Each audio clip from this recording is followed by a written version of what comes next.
Ini tadi belum lengkap. Saya sudah menikah belum lama, baru 36 tahun.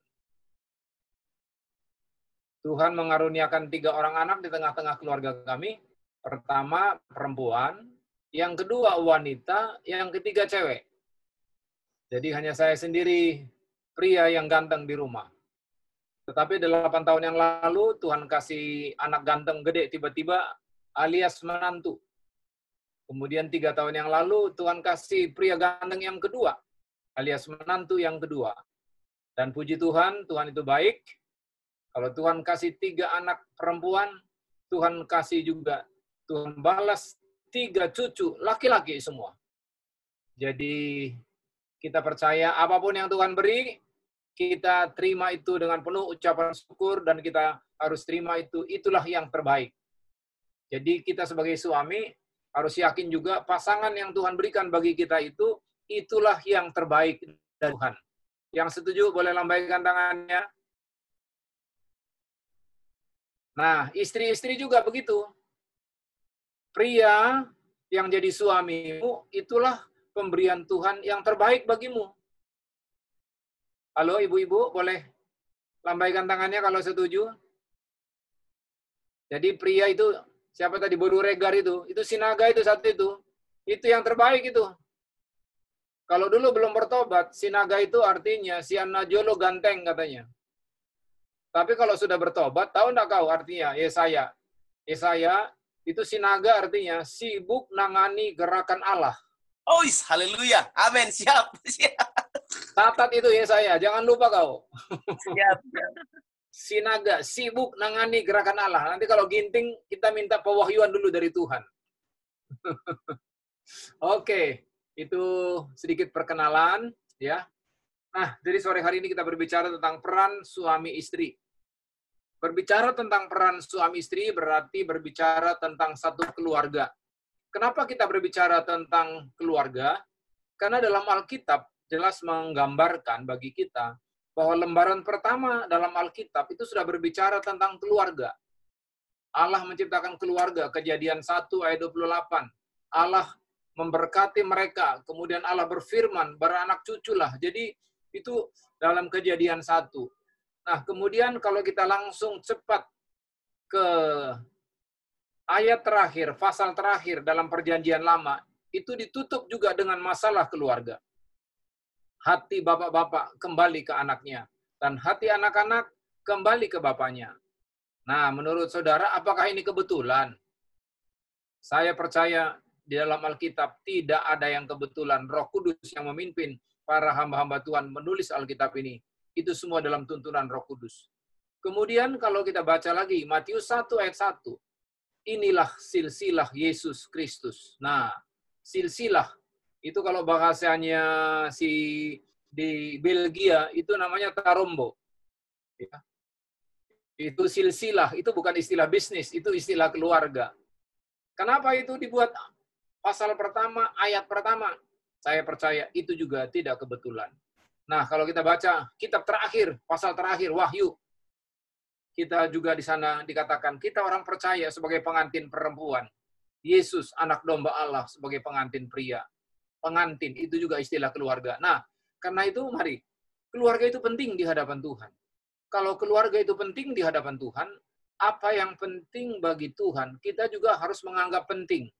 Makanya tadi saya katakan, kita harus yakin pasangan hidup kita, ya, itu yang terbaik yang Tuhan berikan bagi kita. Kalau kita terima itu sebagai yang terbaik, pasti kita menghargai. Tidak mungkin kita tidak menghargai, ya, karena itu yang terbaik. Coba misalkan saya kasih contoh misalkan contoh Daniel Ginting dapat penghargaan, dapat hadiah dari Sultan di Sarawak. Wah, apa ya? Yang YB ya, yang berhormat, apa istilah? Lupa saya. Dulu saya ingat-ingat waktu sering ke Sarawak ke Kuching. Dapat hadiah, pasti, wah ini hadiah dari Sultan di Sarawak. Wah, pasti ini kita simpan. Nah, pasangan kita lebih dari Sultan, lebih dari Raja. Dia adalah King of Kings. Makanya kita harus jaga baik-baik pasangan kita. Supaya jangan sampai ada, karena itu adalah pemberian Raja di atas segala raja.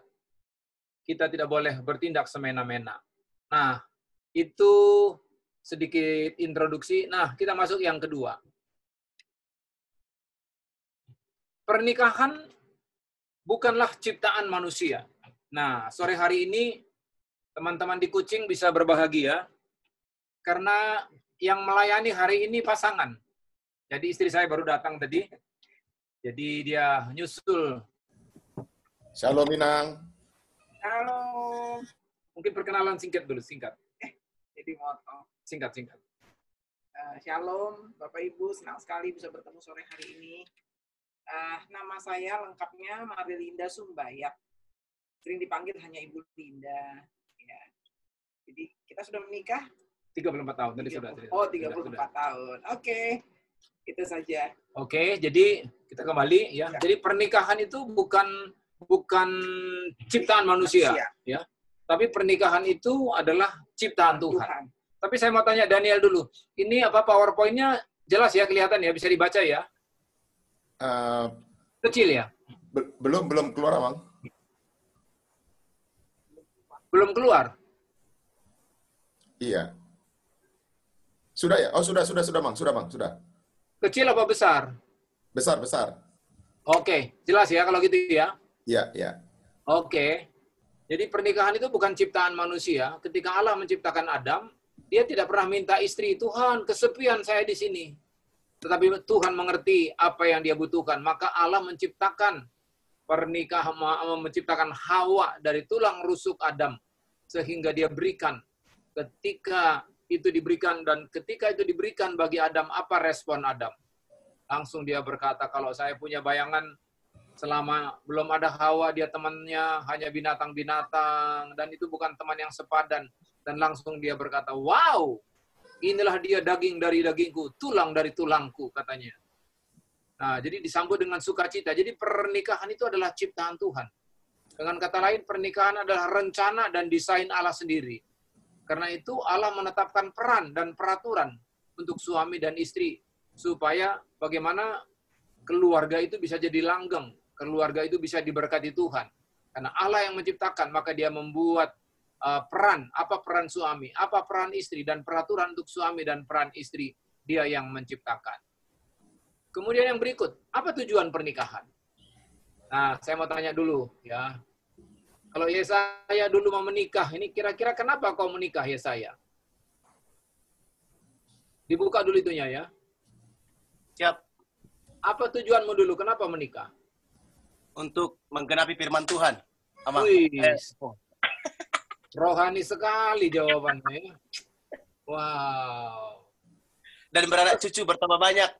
Oh, gitu. Coba kita tanya dulu yang lain. Ini siapa ini ya? Wah, ini kok nggak kelihatan namanya ya di tempat saya ya.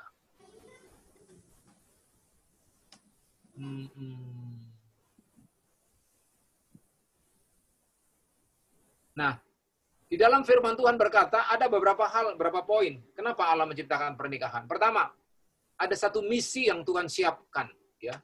Ada satu misi. Memang dikatakan dalam Kejadian 1 ayat 28, Allah memberkati, kemudian Allah berfirman beranak cucu. Tetapi bukan hanya sekedar beranak cucu tujuannya.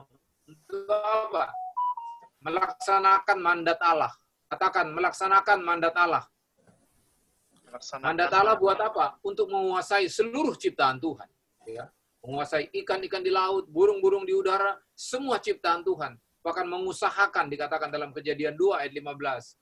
Mengusahakan taman dan memelihara taman Eden. Jadi artinya memelihara dan mengusahakan ciptaan Tuhan. Jadi ada satu misi yang jelas yang Tuhan berikan bagi keluarga. Kemudian yang ketiga, untuk menjadikan manusia lebih maksimal. Sebelum ada Hawa, pekerjaan Adam hanya untuk memberikan nama-nama binatang. Kambing embe-embe, kucing meong-meong, kodok, tea, blue. Nah, tetapi setelah ada Hawa, Adam jadi maksimal. Ya, diberikan tugas untuk menguasai. Ya, Allah memberkati mereka. Ya, jadi diberikan tugas untuk menguasai seluruh ciptaan. Itu Tuhan berikan ketika dia sudah diberikan penolong.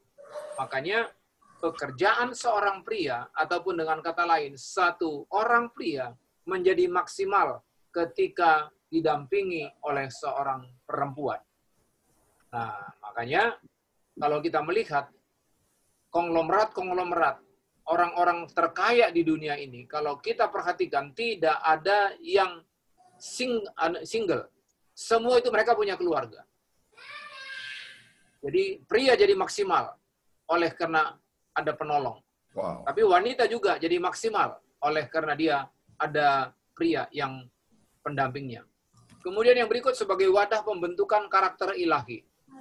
Firman Tuhan berkata dalam Amsal, besi menajamkan besi, ya, manusia menajamkan manusia, dan itu paling kita rasakan di tengah-tengah keluarga, ya, di tengah-tengah pernikahan.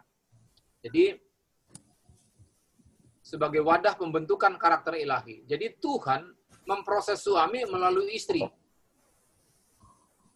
Katakan amin. Istri diproses Tuhan melalui suami. Nah, jadi orang yang paling berpotensi melukai hati istri, ini catat baik-baik, adalah suamimu sendiri. Sebaliknya, orang yang paling berpotensi mengecewakan, melukai hati suami adalah istrimu sendiri. Bagaimana, Bu? Apakah betul begitu? Oh, sangat betul. Saya nggak akan terluka dengan orang yang ada jauh, misalnya di kucing, saya belum pernah ke kucing soalnya. Tetapi mau tahu siapa orang yang paling berpotensi mengecewakan saya? Ini baju merah yang di samping saya ini. Oh, ampuni saya, Tuhan. Tetapi kita punya satu kebenaran bahwa kalau engkau marah, jangan simpan amarahmu sampai apa? Matahari terbenam. Jadi kita punya satu quote atau kata-kata mutiara, kecewa, sakit hati, mampir boleh, nginep jangan, apalagi ngekos, mahal harganya. Siap? Sebab sama-sama kita menikah dengan orang yang kita cintai bukan berarti tidak ada persoalan, kan? Jadi karena siap mencintai, siap terluka. Karena terluka adalah bagian dari cinta. Tetapi siap mencintai, siap terluka, siap mengampuni, dan siap jatuh cinta lagi kepada orang yang sama. Jangan orang berbeda, bahaya. Harus tetap kepada orang yang sama. Amin. Yang amin, lambaikan tangannya. Oke, puji Tuhan. Ya. Oke, sekarang kita lanjut. Tadi saya katakan bahwa pernikahan itu karena Allah yang menciptakan pernikahan, maka dia membuat peraturan-peraturan. Apa peraturan-peraturannya itu? Sebelum kita masuk di dalam peran suami, ya. Kita masuk di dalam ada 7 pilar pernikahan. Ya. 7 pilar pernikahan. Kita melihat ada beberapa hal yang penting di sini. Kenapa kita sebut pilar? Pilar itu adalah tiang, penopang. Ya. Kalau penopang satu bangunan tidak bagus, maka bangunan itu akan hancur. Maka pilar-pilar itu perlu diperhatikan, ya. Nah, ada 7 pilar. Pilar yang pertama ialah seorang laki-laki harus menikah dengan seorang perempuan sejak lahir. Nah, kenapa dikatakan sejak lahir? Sekarang ini ada banyak berubah jenis kelamin di tengah jalan. Tadinya dia laki-laki, bisa jadi perempuan di tengah jalan. Tetapi Tuhan menciptakan pernikahan itulah antara Adam dan Hawa. Adam 100% laki-laki. Hawa 100% perempuan. Jadi, pilar pertama, seorang laki-laki harus menikah dengan seorang perempuan sejak lahir. Pilar ini menolak dosa LGBT. Ya. Apa itu LGBT? Pasti kita sudah tahu semua, ya. L, lesbian, G, gay, B, bisex, T, transgender, ya, merubah jenis kelamin. Jadi saya percaya ini sekarang ini gelombang LGBT ini semakin banyak di kota-kota besar, ya. Tapi Tuhan menciptakan pilar pertama itu yang diberkati ialah Adam dan Hawa. Oke. Sekarang kita lihat yang kedua. Pilar kedua. Kedudukan seorang laki-laki dan perempuan itu sama di hadapan Tuhan. Jadi Allah tidak pernah membedakan antara laki-laki dan perempuan. Kedua-duanya sama-sama diciptakan menurut gambar dan rupa Allah. Artinya mereka punya kedudukan, artinya nilai yang sama. Tetapi Tuhan menetapkan tugas dan tanggung jawab yang berbeda di dalam pernikahan. Yang ini yang tidak boleh kita lupakan. Walaupun laki-laki dan perempuan sama-sama mendapat kasih karunia, sama-sama diselamatkan. Pria boleh melayani Tuhan, wanita pun boleh melayani Tuhan, ya. Ketika pria berdoa dijawab Tuhan, wanita pun berdoa bisa dijawab oleh Tuhan. Tetapi di dalam pernikahan Tuhan menetapkan satu peran dan tanggung jawab yang berbeda antara pria dan wanita. Yang ini harus disadari. Tetapi ingat, di hadapan Tuhan kita ini sama, ya. Di hadapan Tuhan sama, ya. Itu pilar yang kedua. Pilar kedua ini menolak dosa diskriminasi perbedaan gender, ya. Jadi di suku-suku tertentu, misalkan seperti Yahudi, orang Yahudi, Chinese, orang Batak, nah itu kan apa? Patriarhat, ya, mengaku apa? Pria lebih super daripada wanita, ya. Ingat, Yakub punya anak perempuan, Dina, tetapi yang masuk silsilah hanya 12. Kenapa tidak masuk? Yaitu tradisi orang Yahudi. Orang Chinese juga begitu kan, ya. Ada cucu perempuan dari anak laki. Kalau dari anak perempuan dibilang cucu luar, anak laki cucu dalam. Kasihan itu kalau di luar, masuk angin dia. Nah, orang Batak juga begitu. Tetapi dalam Alkitab dikatakan laki-laki dan perempuan sama di hadapan Tuhan. Jadi tidak boleh kita membuat diskriminasi perbedaan gender. Sama-sama ciptaan Tuhan. Karena itu laki-laki tidak boleh menganggap remeh itu perempuan second class. Ya, kita sama-sama equal in being, but different in function.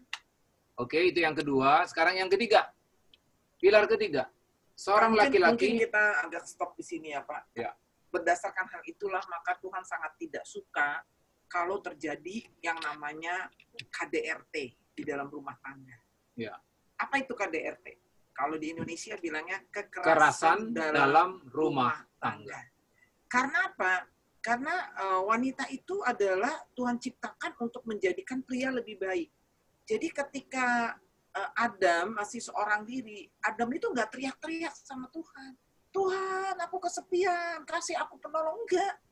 Dia menjalankan tugasnya aja, memberi nama binatang-binatang dengan setia.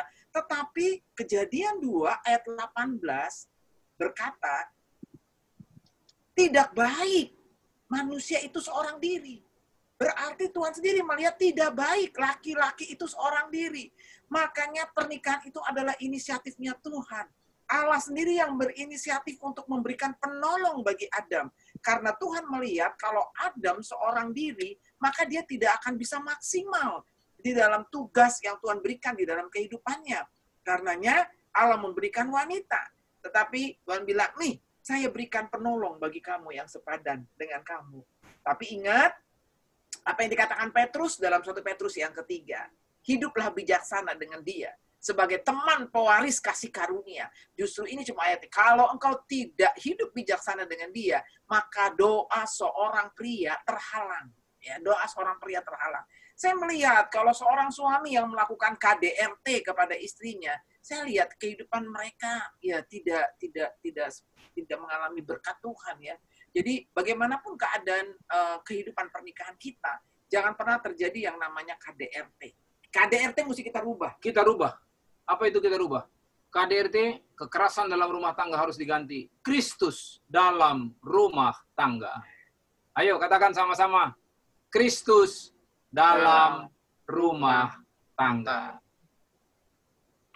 Oke, yang setuju boleh lambaikan tangannya. Sebab kalau katakan amin kan harus buka-buka lagi. Lambaikan tangan aja sekarang. Amin kita ganti lambaikan tangan. Oke. Nah, next. Yang keempat. Pilar keempat. Bukan ketiga. Yang ketiga sudah tadi kan? Yang ketiga. Oh, yang ketiga belum. Seorang laki-laki hanya boleh bersatu dengan istrinya. Artinya tidak boleh bersatu dengan calon istri orang lain yang bukan istrinya. Ya. Dan juga tidak boleh bersatu dengan calon istri, dengan pacar, calon istri, apalagi dengan istri orang lain, tambah celaka. Ya. Jadi pilar ketiga ini menolak segala bentuk dosa adultery, perzinahan. Ya. Laki-laki hanya boleh bersatu dengan dengan istrinya. Sama juga seorang perempuan hanya boleh bersatu dengan suaminya. Nah, mungkin ada pertanyaan, wah, Pak, Ibu, kalau kami dulu sudah pernah bersatu bukan dengan suami, bukan dengan pasangan kami, gimana? Ya tinggal kita beresin di hadapan Tuhan. Karena saya melihat kalau keluarga-keluarga yang punya pengalaman masa lalu atau kehidupan yang tidak berkenan pada masa lalu dan belum dibereskan, ini bisa menjadi satu celah di dalam pernikahannya. Terutama nanti ketika kita membesarkan anak-anak kita, ya. Jadi kalau pasangan suami istri merasa, aduh kita dulu udah sempat salah, kita sudah sempat melakukan hubungan sebelum kita diberkat, ya sama-sama kita membereskan itu di hadapan Tuhan, ya. Karena Tuhan mau kehidupan pernikahan itu kudus adanya. Oke. Ya. Next. Sekarang yang berikut, pilar yang keempat. Pernikahan itu seumur hidup yang tidak dapat dibatalkan oleh pihak manapun juga. Jadi pilar keempat ini menolak dosa perceraian dengan dalih apapun juga. No reason for divorce. Ayo katakan sama-sama. 1, 2, 3. No reason for divorce. Satu lagi. Yuk. 1, 2, 3. No reason for divorce. Jadi pernikahan itu seumur hidup. Kenapa? Pernikahan itu kita harus punya komitmen. Ya. Komitmen itu artinya satu tekad, apapun yang terjadi, kita harus siap menghadapi sama-sama. Makanya perlu ada janji nikah. Janji nikah diucapkan itu merupakan covenant. Satu covenant yang tidak bisa dibatalkan. Ya. Kalau perjanjian kontrak rumah, kontrak sewa menyewa, kerja bisa dibatalkan. Tetapi pernikahan itu bukan satu kontrak, tapi satu covenant yang tidak bisa dibatalkan di hadapan Tuhan, kecuali kematian. Nah, karena itu makanya pernikahan itu perlu dirawat. Cinta itu perlu dirawat. Supaya apa? Cinta kita itu bisa terus bertumbuh, bisa terus berkembang dengan baik, sehingga tidak hanya kita mencintai sebelum menikah.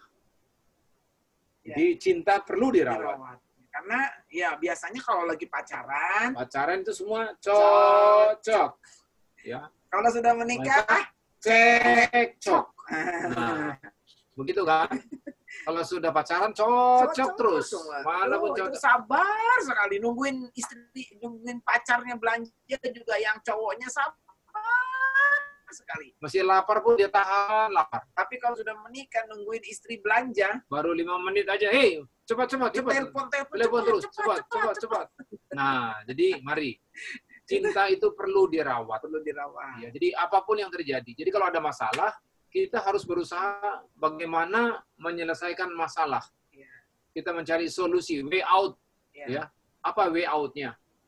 Jadi satu masalah kalau tidak diselesaikan, itu bisa menimbulkan masalah yang baru. Jadi kalau selesai satu masalah, maka kita bisa melanjutkan kehidupan kita dengan situasi yang lebih baik. Kenapa? Makanya ada satu juga nanti tema yang bagus, namanya manajemen konflik. Jadi bagaimana kita bisa mengelola konflik. Karena dalam pernikahan kita nggak bisa meniadakan konflik, itu nggak ada. Tapi bagaimana kita mengelola konflik dalam kehidupan kita. Ya, seni dalam mengelola konflik. Kalau Anda semakin berhasil mengelola konflik dalam pernikahan Anda, maka pernikahan Anda akan menjadi bahagia. Karena dengar, pernikahan bahagia itu tidak terjadi dengan sendirinya. Kebahagiaan dalam rumah tangga itu tidak terjadi dengan sendirinya. Tapi kebahagiaan dalam rumah tangga itu adalah usaha, upaya yang dilakukan bersama berdua sebagai suami istri. Tapi ingat, menghancurkan pernikahan, cukup satu orang, tidak perlu 2 orang. Ketika satu orang tidak setia, ketika satu orang sudah tidak lagi punya komitmen di dalam pernikahan, maka keluarga mereka akan hancur. Tetapi perlu upaya berdua untuk membangun pernikahan. Ya. Oke, yang berikut, pilar kelima. Harus sama-sama mengasihi Tuhan Yesus. Pilar kelima ini menolak pernikahan yang berbeda keyakinan. Jadi kalau sudah menikah, artinya apa? Harus sama-sama bertumbuh.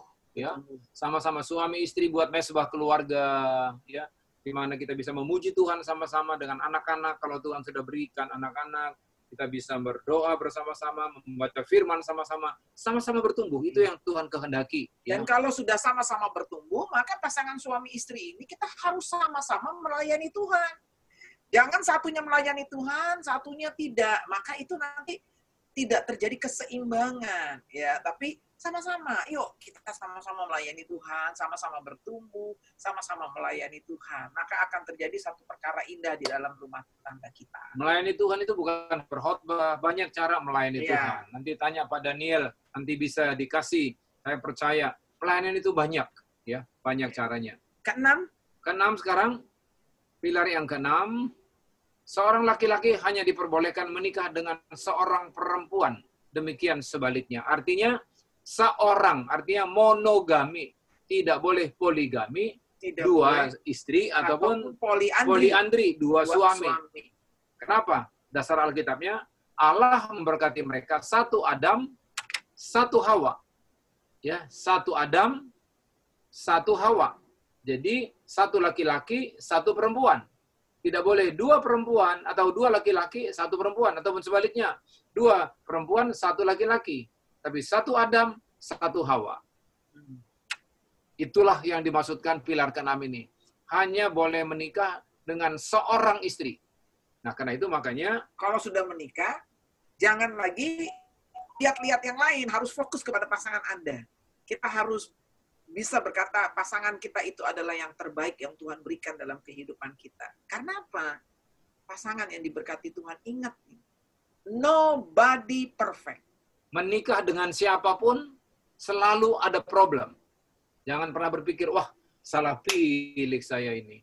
Kalau saya menikah dulu dengan si A, dengan si B, Mantan saya, wah, mungkin saya tidak mengalami begini. No.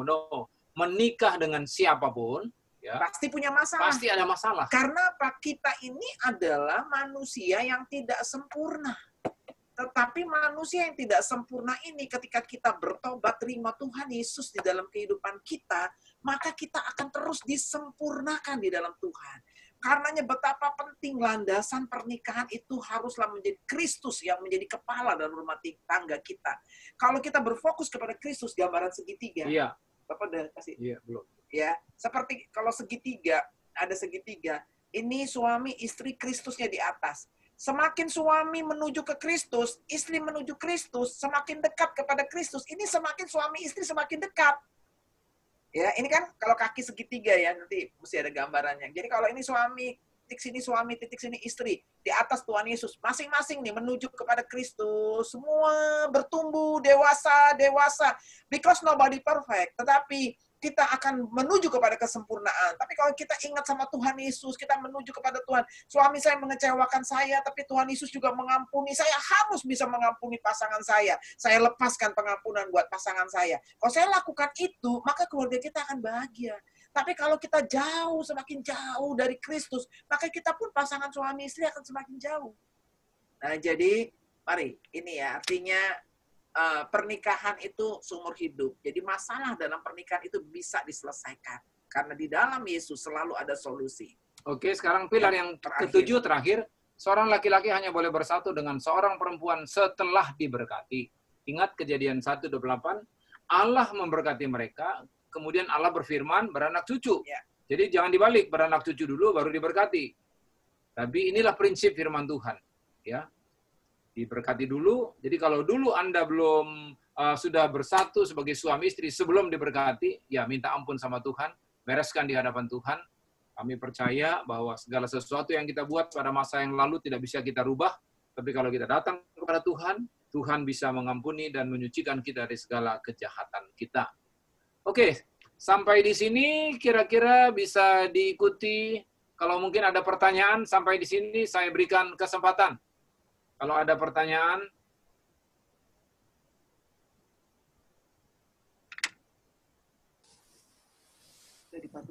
Ya, mungkin Bapak Ibu Saudara, dari apa yang disampaikan Bapak Pendeta Jaliaman Sinaga dan Ibu, kalau ada saudara mau bertanya atau mau menanggapi, boleh? Silahkan. Langsung bicara. Ada? Jelas? Jelas semua? Oke, jelas, Amang. oke, kalau gitu saya ini ya, saya lanjut ya kalau gitu ya. Yang berikut kita langsung masuk peran suami di dalam pernikahan. Dalam Efesus 5 ayat yang ke-25 dikatakan, "Hei suami, kasihilah istrimu." Coba suami-suami saya minta coba lihat istrinya masing-masing, jangan lihat istri orang. Jangan lihat pembicara. Halo, suami-suami coba lihat istrimu, jangan Coba lihat lihat dulu, pembicara. Coba lihat istrimu. Lihat istrimu. Katakan begini satu lagi. Aku mengasihimu. Oke? Ya. Nah, mengasihi di sini dalam pengertian ya mengasihi itu mengasihi dalam pengertian kasih ilahi, kasih agape. Ya, bukan hanya kasih eros, walaupun itu ada sebagai suami istri, bukan hanya kasih storge, bukan hanya kasih filia, tetapi kasih kasih agape itu kasih yang walaupun, kalau bisa saya terjemahkan secara bebas, walaupun istri saya tidak seperti yang saya rindukan, saya tetap mengasihi. Nah, itu namanya kasih agape. Walaupun istri saya sudah berkembang ke kanan dan berkembang ke kiri, ya sudah semakin makmur badannya, saya tetap mengasihi. Nah, itu kasih agape. Ya, walaupun istri saya berkarunia menghabiskan uang, saya tetap mengasihi. Nah, itu perintah untuk suami. Walaupun suami saya susah kasih uang, saya tetap mengasihi. Halo suami-suami, setuju? Halo, bagaimana ya saya? Setuju enggak ya saya? Oh, mantap. Ini saya sinaga satu, sinaga kesasar di Entikong. Ya. Kemudian mengasihi. Yang kedua dikatakan apa? Melayani. Ya, melayani. Kristus datang, ingat tadi, Efesus 5:25, hei suami kasihilah istrimu seperti Kristus. Ya, mengasihi jemaat. Tuhan Yesus pernah berkata, aku datang bukan untuk dilayani, tetapi untuk melayani. Nah, ini mungkin bertentangan dengan tradisi kita orang Asia, ya, apalagi orang Batak, ya. Biasanya kan suami raja, suaminya dilayani, ya. Apalagi di daerah-daerah pertanian, kalau kita lihat di kampung, suaminya sudah dua-duanya kerja, kadang-kadang malah suaminya sampai di rumah tidak mau bantu. Bahkan kadang-kadang sekarang ini ada yang suaminya tidak mau kerja, istrinya yang kerja di kebun, di ladang, sudah pulang dia masih masak. Tetapi ingat, pekerjaan suami dikatakan kasihilah istrimu seperti Kristus mengasihi, berarti melayani. Kita harus belajar melayani, ya. Sewaktu-waktu kita kerjasama. Saya tidak tahu bagaimana keadaan saudara di Kucing, apakah saudara ada maid, ada pembantu rumah tangga atau tidak. Tetapi walaupun ada, kita harus kerjasama melayani. Ya, melayani itu bukan hanya dalam pengertian kita yang sapu rumah, tapi melayani itu dalam pengertian memberikan waktu, ya, memberikan satu nasihat, dorongan-dorongan, encourage kepada istri kita. Tapi tidak salah juga, ya. Saya di rumah kadang-kala cuci piring, ya. Kadang-kala juga bisa menyapu kadang-kala. Jadi sifatnya itu kita harus melayani. Kalau kita punya karakter melayani itu, saya percaya itu lebih berkat orang yang memberi daripada yang menerima. Kemudian yang berikut, memimpin, leader, ya, to lead, ya. Jadi memimpin. Istri itu, suami itu adalah leader, suami itu adalah pemimpin. Makanya seorang suami harus bisa punya visi. Apa pekerjaan, apa rencana kita, keluarga kita, apa planning kita, minggu depan, bulan depan, tahun depan, 5 tahun ke depan. Seorang suami harus punya planning, memimpin. Ya. Seorang pemimpin itu harus punya planning dan mengambil keputusan. Keputusan itu namanya suami. Ya. Jangan katakan, udahlah tidak usah ada planning. Kita mengalir saja. Apa yang Tuhan beri, ya mengalir saja. Ya, mengalir boleh, tetapi pengertian mengalir itu harus kita luruskan. Pengertian mengalir yang benar, kita punya planning. Saya kasih contoh. Kita mungkin punya planning A, tetapi Tuhan katakan, no, saya kasih kamu harus B. Nah, itu namanya mengalir. Kita ikut yang B. Itu namanya mengalir. Tetapi kalau kita tidak punya planning sama sekali, itu bukan mengalir. Jadi mari, kita sebagai seorang pria, kita harus mampu memimpin, punya planning, planning baik secara rohani, ya, secara materi, secara jasmani, termasuk misalkan juga anak-anak kita punya planning, ya, berapa anak kita, sekolah di mana nanti, bagaimana masa depan mereka. Ini tugas seorang pemimpin untuk memikirkan hal ini semuanya, ya. Oke. Di balik itu, setelah itu apalagi? Setelah mengasihi, melayani, memimpin. Wah, ini kalau ada suami yang begini, mengasihi, melayani, memimpin, pasti istrinya berbahagia. Kemudian dikatakan sebagai imam, nabi, dan raja. Apa? Imam, sebagai priest, nabi, sebagai prophet, raja, king. Jadi apa? Priest, prophet, and king. Apa artinya? Kalau imam itu menghadirkan apa? Menghadirkan Tuhan dalam rumah, dalam keluarga. Kalau dalam perjanjian lama dulu, dalam Old Testament, tugas memimpin ibadah itu imam. Jadi namanya kalau di GBI itu ada mesbah keluarga. Suami istri, anak-anak berkumpul bersama-sama memuji Tuhan. Tetapi penanggung jawabnya itu adalah suami. Saya boleh tanya, siapa di sini suami istri yang setiap hari bersama dengan anak-anak, kalau sudah ada anak, berdoa bersama? Kalau ada, boleh lambaikan tangannya. Suami istri, boleh lambaikan tangannya kalau ada. Oh, bagus, puji Tuhan. Yang sudah melakukannya, lanjutkan. Yang belum, mulai malam ini, buat sama-sama. Start tonight, okay? I encourage all of you, ya. Saya mendorong semua pasangan-pasangan di sini. Sebab apa? Kalau dua orang sepakat janji Tuhan, berdoa kepada Bapa di sorga, doa mereka akan dikabulkan. Dua orang, siapa yang bisa paling sepakat? Dua orang. Itulah suami dan istri. Jadi menghadirkan Tuhan. Nabi artinya apa? Nabi itu mengerti kehendak Tuhan, memberikan pengajaran, menyampaikan pesan Tuhan. Dan raja artinya itu apa? Tadi memimpin, bertanggung jawab. Jadi raja itu adalah, kalau dalam konteks keluarga, semua tanggung jawab dalam keluarga ada di pundak suami, ya. Apapun yang salah terhadap istri dan anak-anak ada di pundak suami. Itu namanya laki-laki yang sejati. Itu namanya laki-laki yang bertanggung jawab. Laki-laki yang bertanggung jawab ialah berani berbuat, berani bertanggung jawab. Jadi berani kita menikah, kita harus bertanggung jawab untuk pernikahan kita. Kadang-kadang ada laki-laki yang tidak bertanggung jawab. Dia menikah, istri, anak-anaknya ditinggalkan. Itu laki-laki tidak sejati itu. Itu laki-laki pecundang. Ayo semua katakan, saya adalah laki-laki sejati. Katakan, 1, 2, 3. Saya laki-laki. Amin, amin. Jadi laki-laki sejati itu bertanggung jawab. Ada istri, terhadap anak, semua masa depannya itu laki-laki yang diberkati oleh Tuhan. Nah, kita terbatas dengan waktu, sekarang kita lanjut peran istri. Nah, ini kalau peran istri ini harus istri yang jelaskan. Kalau suami yang jelaskan, nanti istri agak tersinggung mereka. Sekarang mari, apa kata Tuhan tentang istri?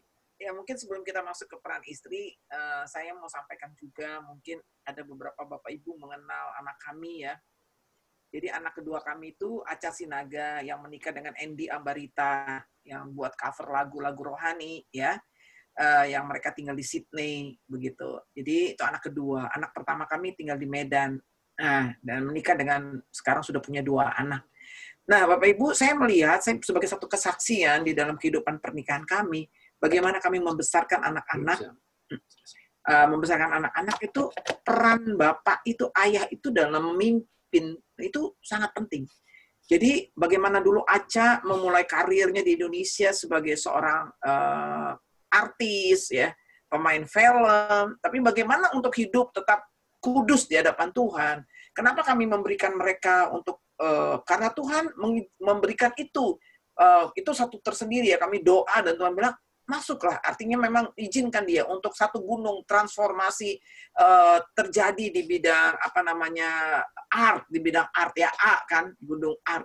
Nah, jadi saya lihat betapa peran suami itu sangat penting untuk kehidupan pernikahan. Ketika suami berperan dengan baik, saya melihat bahwa istri dan anak-anaknya itu akan melihat bagaimana mereka harus membawa anak-anak mereka tuh menggenapi rencana Tuhan yang indah. Oke, sekarang peran istri ya. Istri, Kejadian 2 ayat 18 berkata, tidak baik manusia itu seorang diri saja. Aku akan menjadikan seorang penolong yang sepadan dengan dia. Jadi ada penolong. Jadi Tuhan sendiri yang memberikan, tadi seperti yang saya bilang, bukannya Adam yang teriak-teriak, Tuhan saya kesepian. Enggak. Tapi Tuhan sendiri melihat bahwa tidak baik laki-laki itu seorang diri.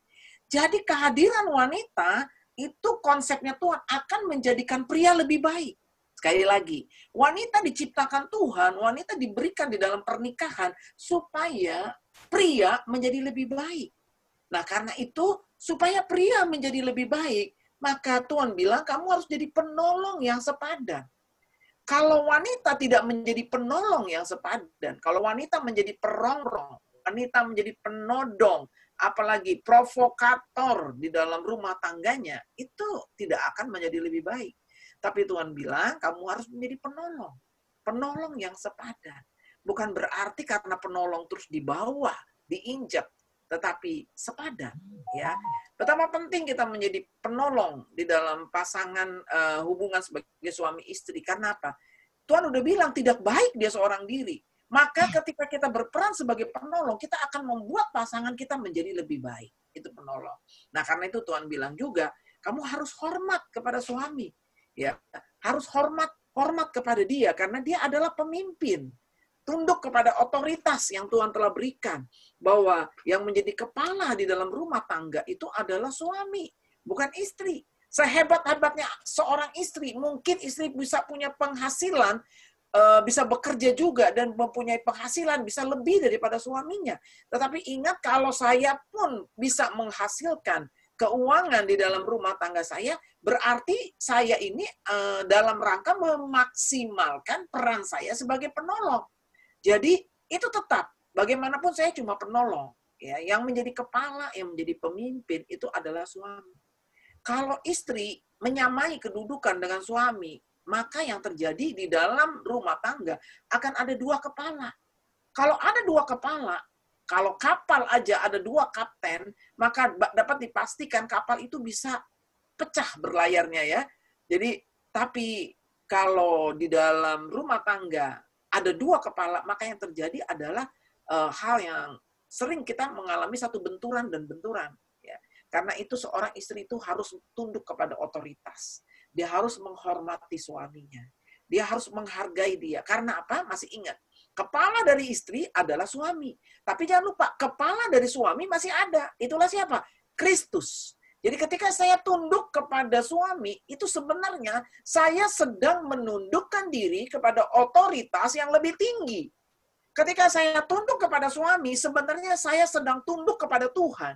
Ketika saya tunduk kepada suami, sebenarnya saya sedang taat kepada perintah Tuhan. Nah, itu yang Tuhan mau. Jadi, bagaimanapun juga kita harus tunduk. Yang berikut tadi, kita lihat, menghormati suami. Ya. Jadi, jangan pernah menjelekkan suamimu. Jangan pernah menceritakan kekurangan suamimu. Biarlah kekurangan dan kelemahan kita itu hanyalah menjadi doa kita sebagai seorang istri kepada Tuhan. Karena apa? Ketika istri mengcover suaminya, dia berkata, apa yang menjadi kekurangan suamiku itu adalah kekurangan saya juga. Saya harus dukung dia dalam doa. Itu adalah peran seorang istri. Makanya salah satu peran istri adalah dia harus menjadi tiang doa di dalam rumah tangganya. Seorang istri harus mendoakan suaminya, mendoakan anak-anaknya. Ya, masih ingat nggak lagu Indonesia? Kan ada gini, di doa ibuku, namaku disebut. Nggak ada lagunya. Di doa bapakku, nggak ada. Ya, yang ada di doa ibuku. Itu peran istri. Istri itu tiang doa. Amsal 14 ayat 1 berkata, wanita yang bijak mendirikan rumahnya, tetapi wanita yang bodoh meruntuhkan dengan tangannya sendiri. Saya melihat, kalau satu keluarga itu berdiri tegaknya, itu sangat ditentukan oleh peran istri. Kalau istri menjadi istri yang bijak, maka rumah tangganya akan diberkati oleh Tuhan. Saya berdoa, biar para istri di tempat ini menjadi istri yang menjalankan peran, tanggung jawab, tunduk kepada suami, bukan nanduk ya. Ya, bukan nanduk. Kalau nanduk mah gampang, begini doang gitu ya. Jadi ibu-ibu jangan suaminya tuh dilawan terus, jangan. Kalau suami dilawan terus nanti dia berat dia mau memimpin saudara susah. Tapi kalau belum setuju katakan aku punya pendapat lain. Nah, gitu aja. Jangan ngomong enak itu jangan seperti itu. Dia bilang, saya punya pendapat lain, boleh nggak? Karena ini kan penolong, ya. Kasih usul boleh, tapi jangan langsung apa yang dia ngomongin ditentang. Nah, itu istri yang terlalu keras, terlalu jangan. Kita harus tunduk kepada otoritas. Saya takut kepada suami karena saya tahu ketika saya takut kepada suami, saya takut kepada Tuhan. Tapi kalau suaminya tetap ambil keputusan sendiri tanpa mendengar nasihat istri gimana? Tetap doakan aja, nanti Tuhan sendiri yang berperkara dengan dia. Ya, Tuhan sendiri berperkara sama dia. Tapi istri jangan dibawelin. Ingat ya ibu-ibu ya, suami itu nggak ada yang suka dibawel, tuh bahasa Indonesia. Tahu ya? Dicerewetin. Makanya ya, ibu-ibu janganlah jadi orang yang suka marah-marah, suka dikit-dikit suaminya dimarahin, dikit-dikit anaknya dimarahin. Jangan. Itu nggak ada kebahagiaan. Saya baru sharing di dalam wanita. Kapan-kapan kalau saya ada acara wanita, saya nanti share ya ke Pak Daniel ya. Ada wanita mau ikut boleh. Dia ada satu statement saya bilang begini. Kalau istri tidak bahagia di rumahnya, maka tidak ada kebahagiaan dalam rumah tangga itu. Betapa pentingnya itu peran istri. Kalau wanita tidak bahagia di dalam rumah tangganya, maka tidak ada kebahagiaan dalam rumah tangga itu. Sama juga, bapak juga kalau tidak bahagia, tidak bahagia rumahnya. Iya. Sama-sama. Tapi dimulai itu istri, karena istri itu kan seperti pohon anggur yang tumbuh subur di rumahnya. Firman Tuhan bilang gitu. Anggur itu kalau pesta orang Yahudi itu membawa sukacita. Jadi ingat, Tuhan itu mau, ingat kan? Supaya kehadiran istri itu membawa sukacita di dalam rumah tangga. Kehadiran saya harus membawa sukacita buat suami. Kehadiran saya membawa sukacita buat anak-anak. Makanya itu yang ditegur Rasul Petrus. Makanya dibilang perhiasanmu bukan secara lahiriah, tetapi batinia dengan roh yang lemah lembut dan tentram. Ya, jadi jangan jadi parbada kalau orang Medan bilang. Jadilah orang yang membawa sukacita di tengah rumah tangga. Itu peran istri. Lanjut. Tadi sudah penolong, pendamping. Oh, yang kedua. Penghibur. Penolong itu kan udah. Kedua pendamping, karena diambil dari tulang rusuk. Ya, bukan tulang kepala, bukan tulang kaki buat diinjak, tapi tulang rusuk persis di samping. Jadi kita mendampingi. Dekat di hati. Dekat di hati. Kemana suami temani dia. Ya, puji Tuhan.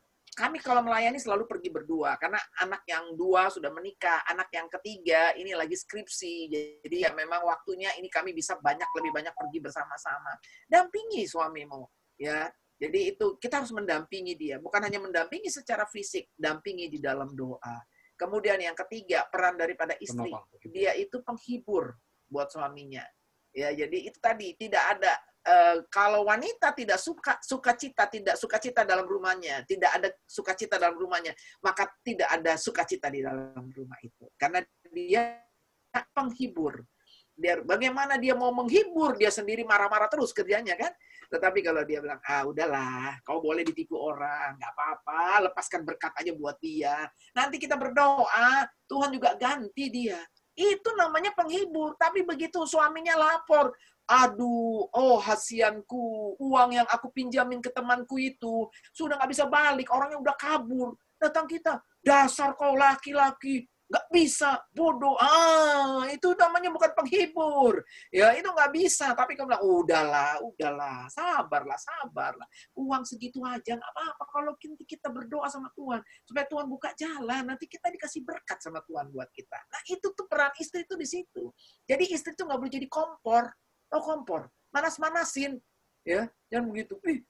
Coba lihat itu, Pak. Mobil orang itu bisa buka sendiri lu pintunya. Mobil kau pintunya susah kali dibuka. Padahal dia cuma tamat SMA. Kau S2 lo kau. Tapi kok susah kali mobilmu ini dibuka pintunya. Nah, itu kompor itu, provokator itu ya. Nah, itu peran istri. Ya. Oke. Apa lagi? Nah, sampai di sini materinya. Sekarang kita mau tanya jawab dulu, Q&A ya. Sekarang saya berikan kesempatan dulu bertanya. Nanti kalau Bapak Ibu pasangan-pasangan tidak bertanya, saya yang bertanya. Nah, jadi sebelum saya bertanya, saya berikan kesempatan. Silakan. Jadi tapi pertanyaannya menyangkut materi kita yang sudah kita bahas pada sore hari ini. Lebih kurang kita sudah 1 jam berbicara. Bagaimana? Coba mungkin ada pertanyaan atau kurang jelas. Mari, saya persilahkan. Ini apa? Mungkin Pak Daniel bisa atur bagaimana caranya apa? Terima kasih Amang, Inang, luar biasa. Sore hari ini kita rileks sekali dan benar-benar hangat sekali. Materi yang begitu dahsyat diajar oleh peran wanita oleh Inang, oleh istri dari Pak Jaliaman, dan juga peran laki-laki tadi dari Jaliaman sendiri. Dan kita sangat mengerti, saudara. Dan ini luar biasa, hal yang baru banyak kita dapat. Nah, mungkin bagi Bapak Ibu Saudara, karena kan ini kita kan bukan seminar, kita sifatnya konseling. Jadi mungkin ada hal-hal yang saudara tidak mengerti, saudara tanya. Jadi jangan takut salah. Jangan takut salah, karena di sini nggak ada yang salah, nggak ada yang benar. Ya kan, nggak ada yang salah, nggak benar. Sama-sama belajar semua. Sama-sama belajar semua. Ya, jadi mungkin dari Bapak Ibu Saudara, teman-teman yang mau bertanya silahkan, nggak apa-apa. Prinsip di dalam konseling kita kan terbuka nih semua nih. Nanti kalau saya tanya nanti ada suami saya, ada istri saya. Oh jangan. Ayo, nggak apa-apa, belajar terbuka. Belajar apa yang mau ditanya, silahkan, nggak apa-apa. Ayo, saya beri waktu. Silahkan.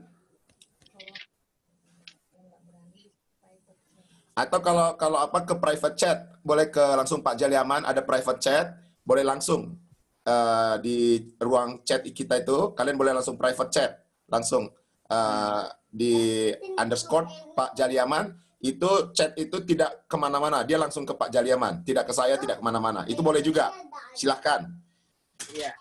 Yes. Nah, ada pertanyaan Pak Jaliaman. Ya. Begini. Tadi kan peran dari suami dan peran dari istri. Nah, kan kalau kita tahu dari sisi temperamen, contoh wanitanya koleris nih. Wanitanya koleris, suaminya plekmatis, slow, atau melankolis, susah ngambil keputusan. Sedangkan si wanita maunya cepat ngambil keputusan. Nah, ini terjadi sering konflik. Itu lebih kepada konflik emosi, konflik temperamental sebenarnya. Nah, ini gimana Pak menanganinya Pak? Karena kalau kita nunggu si laki-laki, lama ngambil keputusannya. Sedangkan kita ini maunya cepat, begitu Pak. Nah, gimana itu Pak? Atau Ibu? Wah, ini pertanyaan yang bagus nih. Good question. Ya. Jadi kalau dalam istilah yang lain dibilang itu yang kolerik itu yang dominan, yang pragmatik atau itu yang stabil, ya. Tapi prinsipnya sama saja. Nah, gini. Artinya di dalam pernikahan bagaimanapun tetap ya istri harus menghargai suami itu sebagai leader. Ya. Walaupun mungkin dia sebagai seorang yang punya karakter yang pragmatik, yang lambat mengambil keputusan, ya. Banyak pertimbangan. Banyak pertimbangan. Jadi ciri-ciri khas orang yang kalau stabil atau pragmatik ini, misalkan begini. Ayo kita makan yuk. Kemana kita makan malam hari ini? Makan kemana kita, Beb? Mau makan kemana kita? Ya katakan selalu, terserah. Nah itu tanda-tandanya ya. Ini ada liburan nanti kita ini. Kita mau liburan kemana, Beb? Liburan kemana kita ini? Nanti biasa dijawab, terserah. Selalu up to you. Ya. Lebih parahnya lagi nanti begitu anaknya mulai besar, nih anak kita mau sekolah di mana ini? Up to you. Nanti ada anak kita itu, anak perempuan, ada 3 cowok yang naksir. Menurut kamu, yang mana yang baik?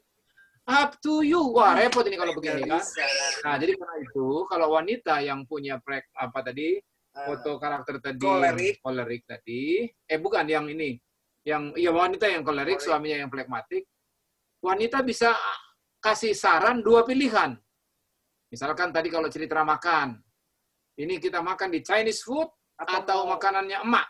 Makanan nasi lemak, makanan mama. Kita kan dulu, anak saya lama di Johor Baru soalnya. Kita suka makan di Johor Baru, Malaysia. Jadi suka makan dia mama itu ya. Iya, di mama. Nasi lemak istilahnya kalau nggak salah ya, nasi lemak. Sama teh tariknya kalau aku ke Malaysia teh tariknya teh lemak. Kita makan di Chinese food atau makan nasi lemak. Nah, masa suami nggak bisa jawab sih? Kan tinggal 2 pilihan kan. Jangan bilang ayo kita makan, di mana makan. Jangan tanya di mana. Kasih 2 pilihan. Sayang, coba ayo. Kalau saya dari wanita, ngomong dari pria dulu deh, pria yang bagaimana pria yang stabil itu menghadapi istri yang dominan. Kalau dari sisi prianya apa? Dari sisi pria. Kita wanita dulu deh. Wanita yang justru ya, Bapak berpikir dulu. Artinya begini, buat wanita ya, satu hal, sebenarnya kalian tuh bersyukur.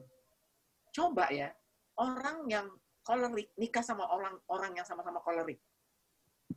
Dominan sama-sama dengan dominan. Keras sama keras. Wah, Wow, suami keras, istri keras.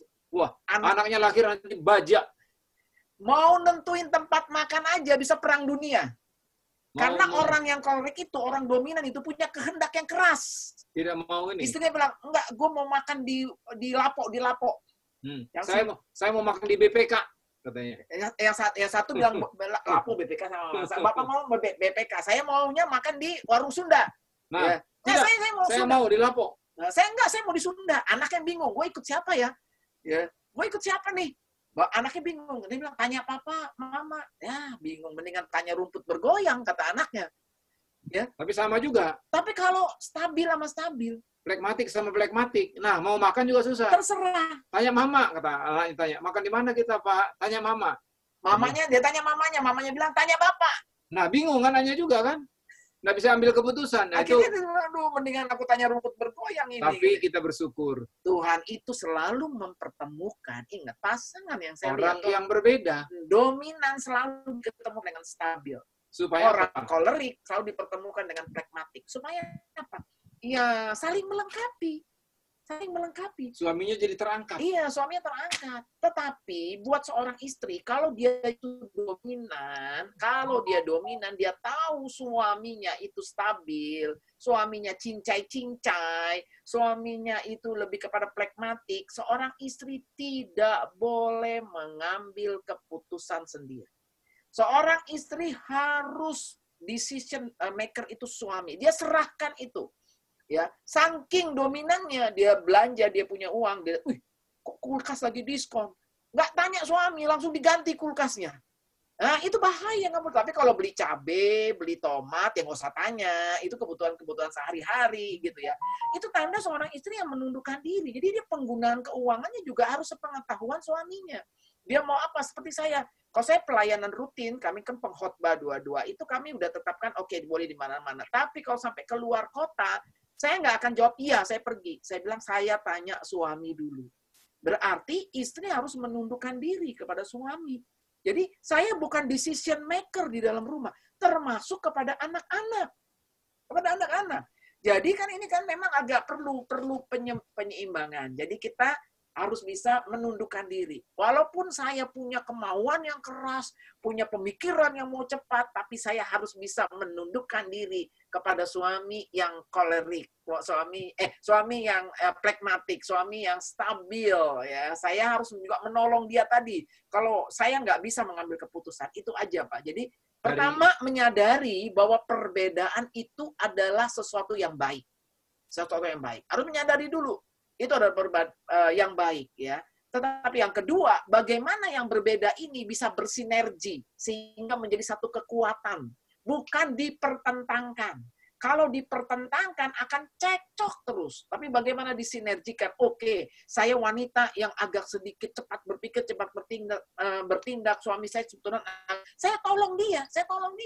Sehingga suami saya di-up. Nah, seperti itu aja. Kalau dari sisi suami mungkin ada dua hal. Pertama, kita juga harus belajar untuk mengambil suatu keputusan. Ya. Karena ingat, tadi kita leader. Seorang leader yang tidak bisa mengambil keputusan, itu bukan leader. Ya, jadi kita harus belajar mengambil keputusan. Dan yang kedua, kalau istri juga sudah mengusulkan dua pilihan, dua option, masa tidak bisa pilih salah satu? Kan begitu. Ya, pasti bisa. Nah, jadi karena itu, marilah kita saling juga belajar mengambil keputusan pertama, yang kedua, kalau sudah dua opsi, kita pilih yang mana kita pikirkan yang terbaik. Oke, saya kira itu mengenai hal itu. Sekarang saya mau tanya dulu ini. Saya mau tanya dulu pasangan. Saya mau tanya dulu pasangan ini dulu si Nixon and Lovelyn. Oh, Lovely. Wow, you are so good, so nice your name. Lovelyn. Pertanyaan Dibuka saya, dulu, Pak. dibuka Pak, Dulu. dibuka ini dulu apa? Di unmute. Oke.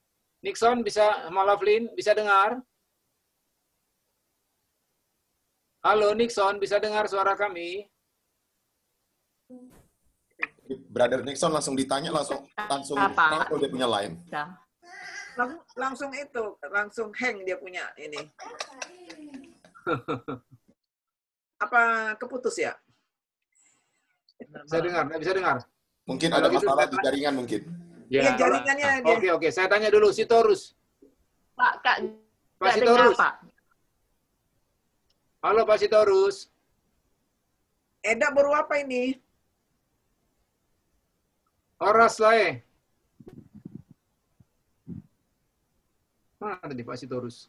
Udah hilang. Oh, kanan. Ya, dibuka dulu, Pak. Dibuka. Mute. Nah, Horas le. Salam. Shalom. Saya mau tanya dulu. Tadi kan peran suami dikatakan mengasihi istri. Kemudian apa? Memimpin. Mengasihi bukan karena ada sesuatu ya. Iya. Apapun keadaannya. Kasih Kasih ilahi, agape. ya. Mengasihi, Walaupun. ya. Memimpin. Kemudian tadi dikatakan apalagi? Sebagai mengasihi, memimpin sebagai imam, nabi dan raja, ya. Mengasihi, melayani, ya. Mengasihi, melayani, memimpin sebagai imam, nabi dan raja. Nah, kalau pengalaman Laesitorus, peran sebagai suami ini peran yang mana yang paling berat untuk dilakukan? Nanti ini jawab nih. Pak Son juga nanti jawab. Dan nanti Pak Nixon juga nanti. Pikir-pikir dulu. Sekarang pasti terus dulu. Pasti terus. Nanti buat Ibu Sitorus siap-siap. Nanti peran istri yang mana kira-kira paling berat. Gimana pengalaman Pak Sitorus? Silakan Pak. Ya, salam. Horas semangat. Horas. Salam. Tadi Amang nanya sebelah beberapa itu orang sini, orang Malaysia, Ipan. Halo. Orang kucing. Boleh dengar? Halo. Iya, kurang jelas Pak, kurang kencang dikit. Kurang kuat dikit. Agak dekat sedikit bicara dengan itunya, Pak. Oke, pertama tadi Amang nanya itu yang sebelah berapa itu orang kucing. Oh, baru kucing istrinya. Oh. Bukan dari kucing. Par kucing. Iyalah baru Jawa, baru kucing Iya sama kan lah. nggak enak bilang baru kucing. Dari kucing. Iya. Oke, luar biasa. Oke. Lanjut. Jadi ada Peran yang susah. tadi sebab ini perkawinan oleh dua bangsa atau dua dari segi adat dengan itu budaya memang secara satu yaitu dari segi melayani, mengasihi, memimpin ini memang ada tidak seperti yang kita harapkan. Jadi puji Tuhan memang sepakat ini berlancar semua, walaupun tidak 100% tapi membuat menuju yang terbaik. Itu aja. Oke. Terima kasih. Sekarang boleh dari Ibu. Peran istri apa boleh? Yang agak susah untuk dilakukan dalam kehidupan pernikahan, peran apa Ibu? Peran istri sebagai istri. Peran istri. Peran istri ya, yang agak susah. Ya. Yang paling susah. Nomor 2, menghormati. Sebab sering gaduh. Susah menghormati. Pendapat beda. Beda. Sering gaduh. Tapi tak adalah gaduh yang serius-serius. Ya. Sekejap. Ya, tadi sekejap aja mampir boleh, nginep jangan ya. Gaduh sekejap boleh, sekejap. Jangan nginap. Jangan sampai nginap, apalagi sampai 1 minggu. Bahaya. Apalagi kontrak. 1 meter. Masih dekat. Tidak ada jarak 1 meter. Oke, bagus. Ya. Oke, terima kasih Pak Sitorus dan Ibu. Sekarang kita kembali tanya tadi. Pak Nixon. Mana tadi Pak Nixon? Ayo Pak Nixon. Sudah bisa dengar suara kami Pak Nixon sama Ibu Lovely? Bisa Pak. Nah, sekarang saya mau tanya Pak Nixon dulu. Peran suami Peran suami di antara tadi ada mengasihi, melayani, memimpin sebagai imam, nabi, dan kepala. Yang mana yang paling susah Pak Nixon? Shalom. Shalom. Jawaban saya, ya, Apa-apanya. bagi saya yaitu memimpin. Bagi saya buat memimpin ada buat kesukaran, sebab dalam dunia kan kita ni umpama kita dalam panggung wayang, dalam panggung, sebab kita ada buat karakter, macam mana kita buat lakonan. Nanti orang buat kita, menonton kita sebagai dunia yang penghujungnya disukai atau tidak disukai, itu yang membuat kita terasa ada jaraknya. Umpamanya sebagai kita di panggung wayang yang melakonkan di dalam dunia ini karakter. Ya. Oke. Thank you. Ibu. Sekarang Ibu. Lah, Ibu. Kalau saya Wayang ke bioskop. Iya, Pak Dani.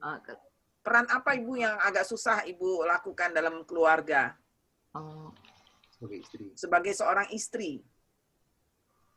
menurut kalau saya gimana ya?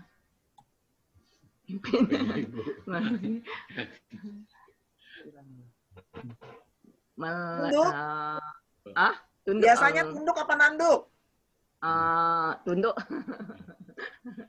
Susah untuk menunduk. Coba untuk menunduk kepada suami gitu. Untuk tidak melawan gitu. Okay. Walaupun paling enak memang menanduk ya.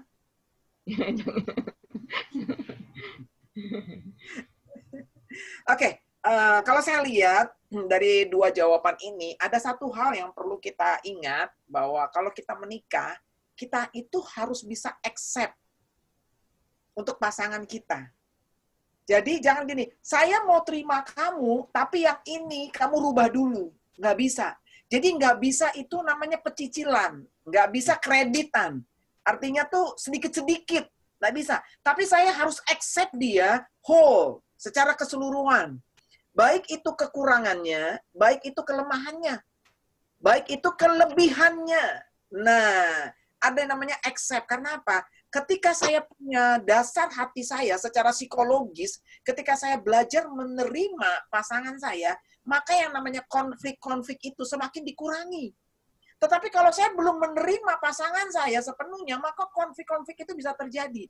Karena itu pesan saya buat pasangan suami istri, khususnya buat istri, kenali suamimu. Kenali dia. Misalnya, oh suami saya itu orangnya temperamen. Kalau nanti pulang nggak ada nasi, nggak ada makanan belum siap, dia marah. Begitu ya. Ya udah, kita harus merubah diri kita. Saya harus siapin makanan sebelum suami saya pulang. Nah, jadi kita harus accept, namanya accept. Jadi kita accept dia secara keseluruhan di dalam kehidupan kita. Kita harus belajar menerima bukan hanya kelebihan, tetapi kekurangan di dalam diri dia. Kita harus accept dan kita tahu bahwa saya ketika menerima dia akan mengurangi konflik-konflik di dalam kehidupan kita. Mungkin itu. Oke, terima kasih. Sekarang ya saya mau lanjut dulu, tanya dulu, mau menyapa Ronald. Halo Ronald, how are you Ronald? And Laura. Baik Pak, salam. Sama Inang, salam. Nah, gini Ronald sama Laura, udah berapa tahun menikah Ronald? Udah masuk hampir 8. Agustus nanti 8 tahun. Agustus 8 tahun. Saya mau tanya, selama 8 tahun ini apa selalu senyum, apa kadang-kadang ada konflik, ada sedikit wave dalam pernikahan, bagaimana? Apa selalu from 1st January until 31st December is okay, always okay, everything is okay, atau gimana?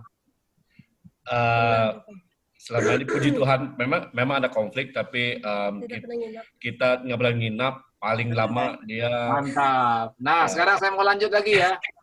Kalau misalkan ada konflik begitu, kira-kira faktor apa yang sering menjadi penyebab konflik? Mungkin nggak sepakat gitu ya, nggak sepakat. Tidak sepakat ya. Kalau masalah itu, seorang pakar pernikahan yang bernama Edwin Louis Cole katakan ada 3 penyebab konflik yang terutama dalam pernikahan. Pertama, komunikasi. Yang kedua seks, yang ketiga uang. Hepeng, money, ya. Nah, jadi mungkin ini berarti sepakat ini mungkin masalah Komunikasi, ya. komunikasi ya. Yang luar itu oke, Pak. Sangat oke ya. Yang kedua oke. Oh, good. Kelihatan dari wajahnya sangat oke nih. Bagus. Kapan-kapan Pak Daniel bawain tema itu. Orang jujur diberkati Tuhan, Ronald. Amin, amin. Iya. Jadi apa tadi kita kasih sarannya?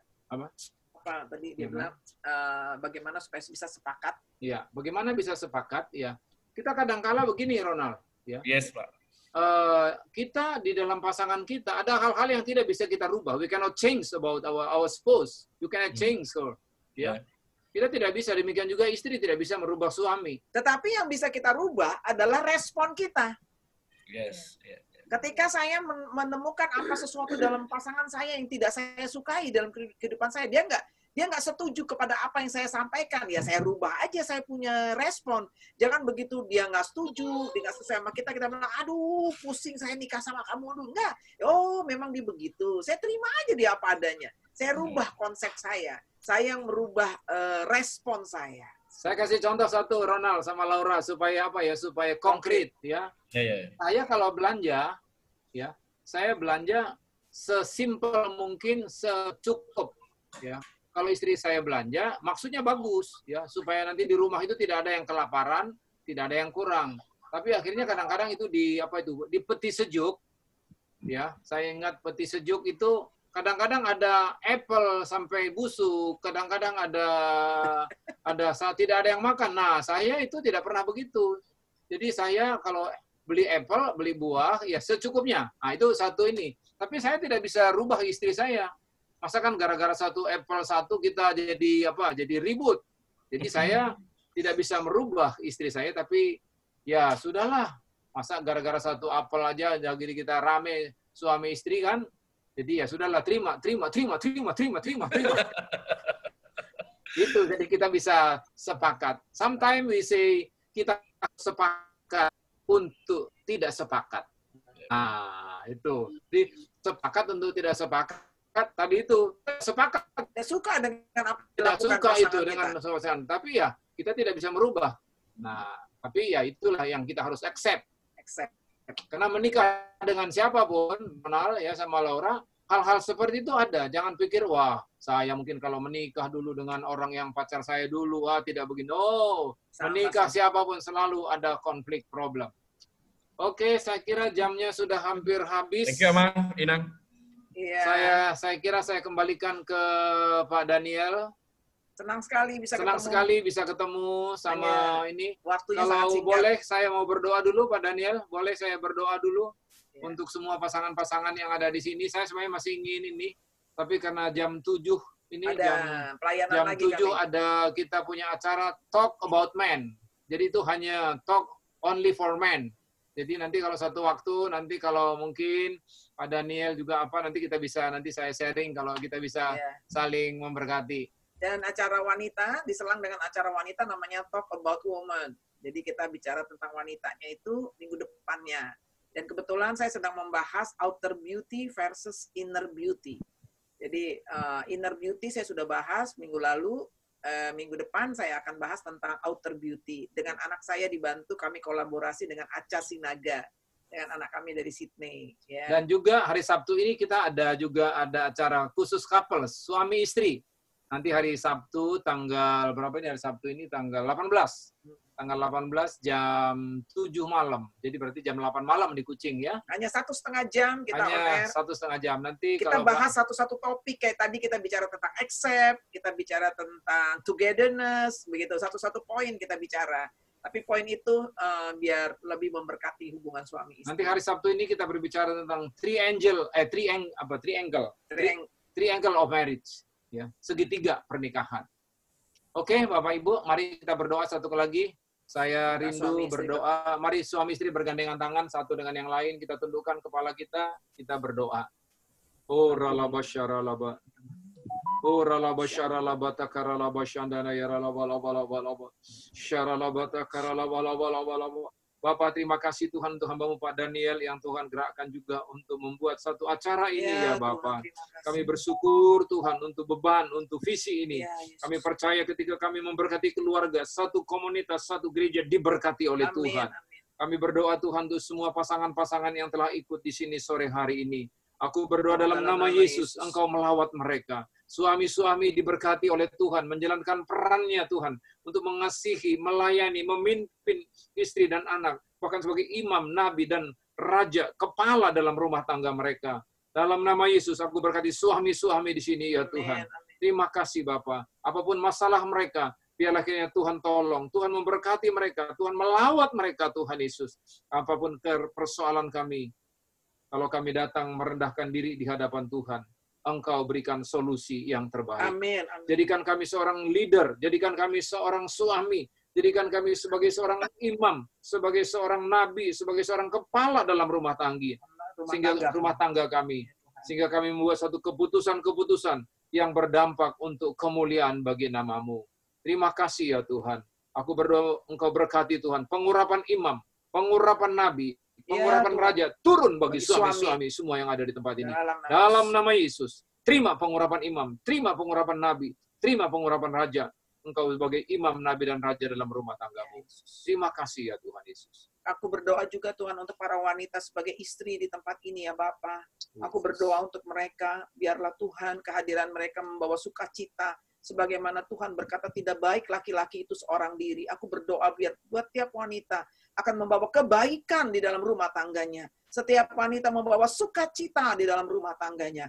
Aku berdoa setiap wanita akan mendirikan tiang doa dalam rumah tangganya. Sehingga rumah tangganya akan terus dibangun. Dibangun sehingga rencana Allah semakin digenapi buat mereka, buat anak-anak mereka. Aku berdoa beri hikmat Tuhan. Tidak ada wanita yang bodoh, tapi semuanya bijaksana. Karena mereka adalah dekat dengan Tuhan. Mereka mendapat hikmat daripada Tuhan.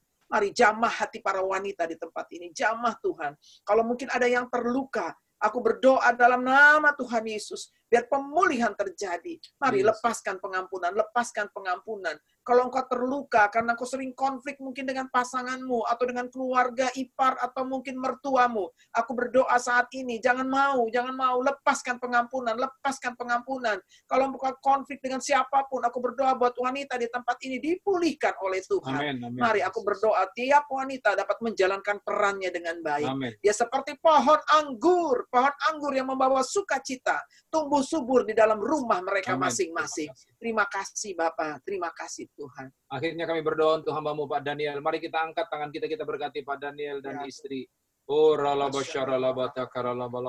Bapak, kalau Engkau sudah panggil hamba-Mu tempatkan di Kucing Tuhan, kami percaya ini ada rencana Tuhan yang besar. Mari Tuhan berkati hamba-Mu Pak Daniel, urapi dia sebagai seorang gembala. Berikan hati gembala lebih lagi ya Tuhan, untuk melihat umat-Mu, memenangkan jiwa-jiwa, bahkan menggembalakan umat-Mu yang ada di sana, keluarga-keluarga. Kami berdoa Tuhan, biarlah kiranya Engkau memberikan pengurapan, otoritas Tuhan turun atas dia. Tambahkan lagi karunia-karunia bagi hamba-Mu, sehingga banyak jiwa-jiwa dimenangkan, jiwa-jiwa bertumbuh terus untuk hormat dan kemuliaan bagi nama-Mu. Terima kasih ya Bapa. Dalam nama Tuhan Yesus, mari sama-sama kita katakan, amin. Wow, terima kasih ya Mang, terima kasih Inang. Iya. Luar kalau biasa. mau ada kita foto dulu boleh ya, sebelum boleh. Ya. Yuk. Kita foto dulu yuk. Oke. Kita kasih ini. Kan mereka kasih. Oke, 1, 2, 3. Kalau begini boleh nggak? Bikin love. Bikin love begini. Bikin love, semua bikin love. Asik. Suami istri mesra. Kalau kami katakan suami istri, jawab mesra. Kalau kami katakan mesra, jawabnya suami istri. Suami istri. Mesra. Mesra. Suami istri. Ayo satu lagi. Suami istri. Mesra. Mesra. Jawab suami istri. Oke. Nanti dikirim ya Pak Daniel. Iya. Terima kasih. Ya, saya chat kalau mau kita mau ini IG bisa IG saya ini Instagram ya, Linda Sumbayak. Ini Instagram kami. Kalau Pak Jaliaman? Kalau saya Instagramnya ada di Jaliaman Sinaga. Ya. Ya. Saya pakai Y itu, nggak pakai I. Besar semua. Nggak itu. Oke. Pakai Y ya. LY. Oke. Yes. Terima kasih banyak Amang, Inang buat waktunya dan juga materinya luar biasa. Terima kasih. Kembali. Dan buat teman-teman, untuk di hari Rabu depan kita akan dilayani oleh Bapak Pendeta Dwijo. Wah, mantap itu pakarnya. Iya, dilayani oleh Bapak Pendeta Dwijo. Tema yang kita akan angkat minggu depan adalah kuasa hidup dalam visi dan tujuan Allah. Wow, bagus. Jadi puji Tuhan kalau betul-betul orang-orang yang memang di bidangnya, di bidang keluarga yang Tuhan percayakan untuk memberkati kita. Jadi ini luar biasa. Menurut saya ini favor buat kita, kasih karunia buat kita. Terima kasih banyak buat Amang, Inang, buat malam hari ini. Tuhan berkati Amang dan Inang. Ya, sama-sama. Iya. Satu kesaksian ini, Daniel. Ya. Satu kesaksian. Jadi kan kami lagi menyusun materi dan baru selesai.